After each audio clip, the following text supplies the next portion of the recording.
Yeah, come to the front, and first we're going to first look at the blood agar. So last week we did the blood agar on chapter 4.2 and 525, and so today we have results about blood agar. Let's start from, who wants to go first? I can. Okay, so.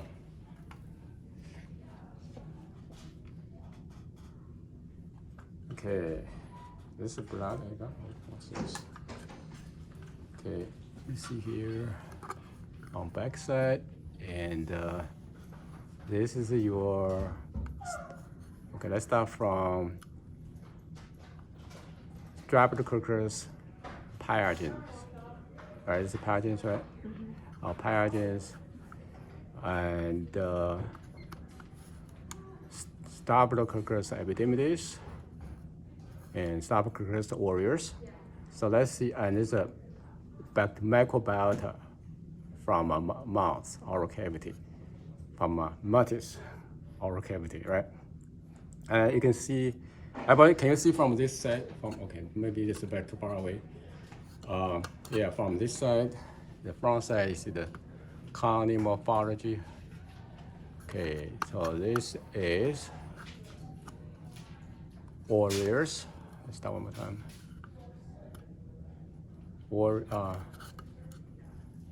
I'm sorry, let's see here.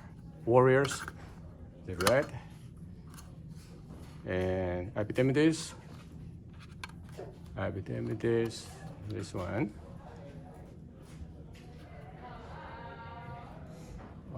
Okay, let's go. It's the mirror. 我们写的是写 upside down. Okay. Yeah. I want to. But if you look at your plate about Staphylococcus aureus, did you see the clear zone around the growth of bacteria? And did you see any color in the clear zone? The green color or any color?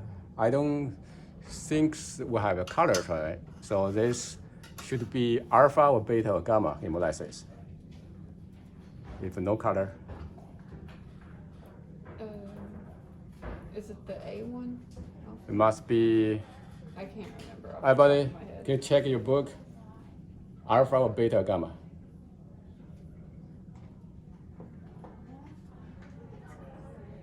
Say louder. Gamma, there's no color. There's no change. Yeah, gamma is no clear zone, no hemolysis. Alpha, you have see the green things, the green color, right? Beta has no color in the clear zone. That makes sense, everybody? I'm right? So, Staphylococcus aureus produce beta hemolysis. It's a type of beta hemolysis. And if you look at Streptococcus aureus, Staphylococcus pyogenes, it looks like a green. Do you see any color, everybody? Pyogene. What color? If you compare to the aureus. It's green. Yeah. Let's. Grace, let me see your plate. So I have two plates to compare. So pyogenes is more green, right? On this side is the pyogene. And then what type of hemolysis of Streptococcus pyogene? It's alpha, beta, or gamma? It might be alpha, right? And if you look at Staphylococcus epidermidis over here, I don't see any clear hemolysis. Do you, everybody? So that should be gamma, right? Okay. And if you look at we do two techniques last week, right? Step technique, and you step loop into the agar, and the streak technique, you strip on the surface, right? And look at this matted plate. So I think this is let's see, pyrogen. Okay, pyrogen step technique showing the zone of very clear zone of hemolysis, right? It's a, let's see, this is the Martis plate. Let's see the grease.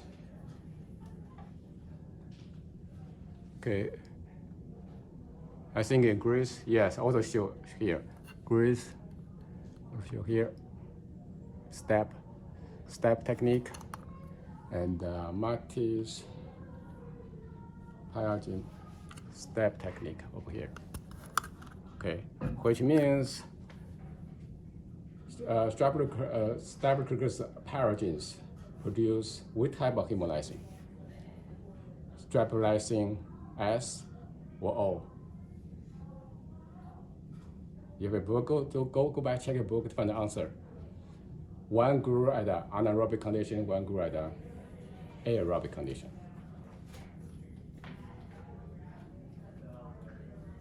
Everybody? Did you find?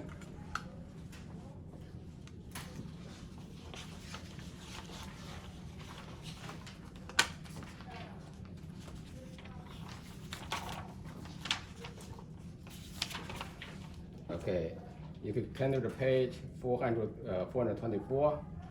Streptolysin S is oxygen stable,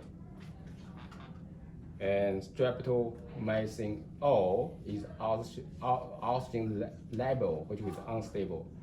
So when we see the step growth, which means so this species produce streptolysin O, which is when the bacteria grew under the anaerobic condition. That makes sense? When you streak on the surface, meaning there's a lot of oxygen in the environment. So this species also produce streptomycin S, which is oxygen stable. So in other words, streptomycin pyrogen produce two types of hemolysins, streptolysin O and S. About you with me, right? Okay. Okay, now let's see the oral cavity.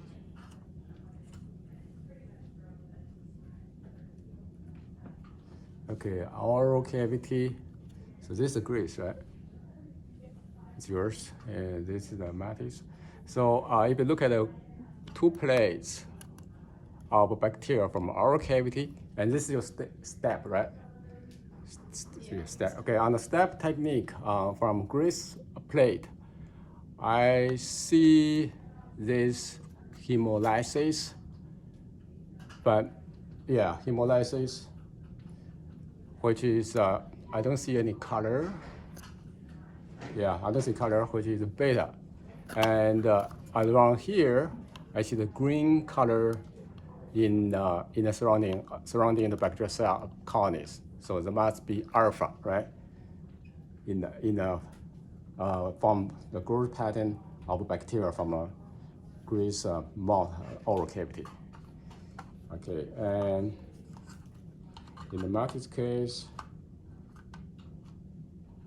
is not so clear to show this type pattern, or the streaking area too small. It's just too crowded, right? Sometimes it can be very hard to see. But from grease plate, it's definitely see the microbiota. Some members of microbiota produce streptolysin O, okay, from the step technique, and on the surface is a hemolysin alpha together with beta, right?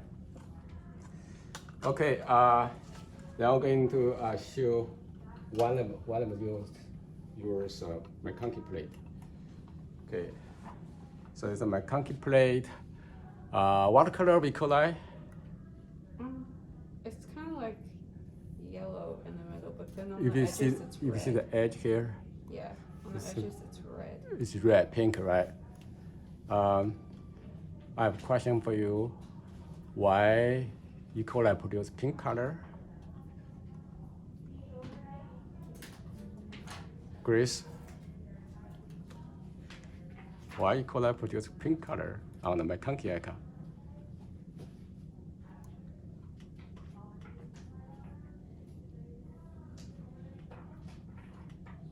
Everybody?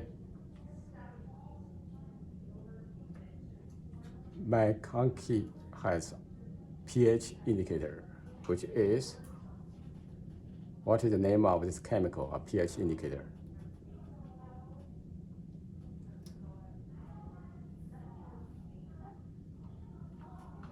Yeah, go back to check your book of MacConkey and find the name for this pH indicator.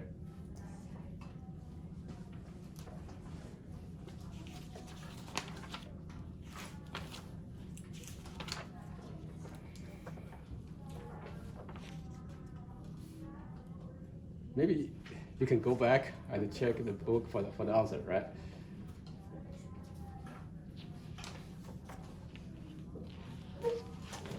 You found it, everybody?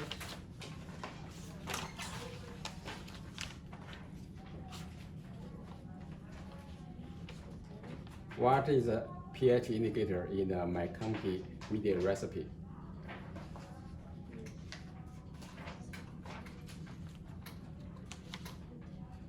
Neutral red. Right, everybody? Right? Yep. Okay. What is the sugar carbon source? Lactose? Lactose. Good job. Lactose. Oh. Yes. Why? So when pH go lower than neutral, then they turn pink. So how do you think? What happened to or what E. coli cell did that turned the pH pink? Can you say that again? E. coli colony show pink colonies, right? And E. coli must have done something in the medium that turned color pink. What is the thing that E. coli did? The pH? Yeah. Turn pH.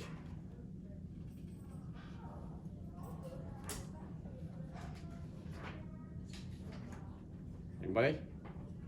Think harder.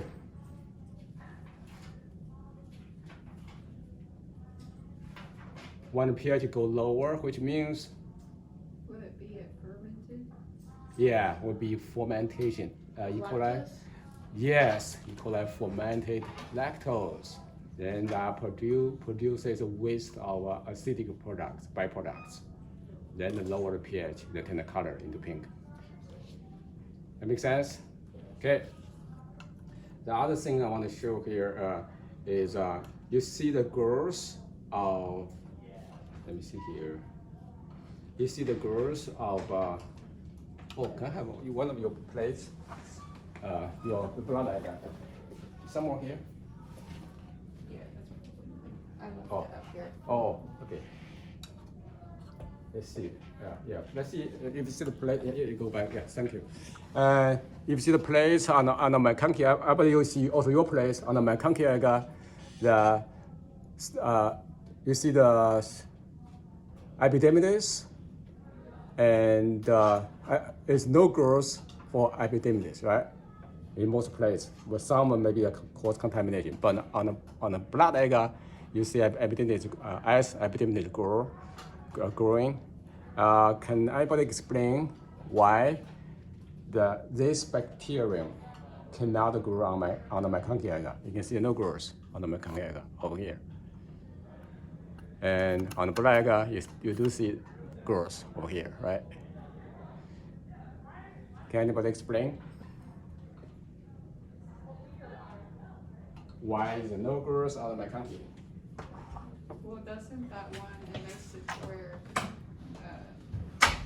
is it gram positive that can't grow on it? One of the grams are affected to where it doesn't grow on it. Yes, gram-positive bacteria cannot grow on MacConkey. Why, everybody? Because of the biosalts in the crystal violet. Yes, biosalts and crystal violet that strongly go against the gram-positive bacteria. Okay, if you see on the blood agar, you see the blood bacteria from a mouse on the blood agar, but on the MacConkey agar, I hardly see anything. Can anybody explain? The bacteria from our mouth, from our cavity, really have a hard time to grow on MacConkey agar. Would it be gram-positive then, since it doesn't grow on that one? Yeah, so which means in our cavity, gram-positive bacteria are most abundant. So that's why it cannot grow on the type of MacConkey agar. Okay, any more questions? Okay, if not, give hands to Grace and Marty. All right, Marty. Okay, again, the close.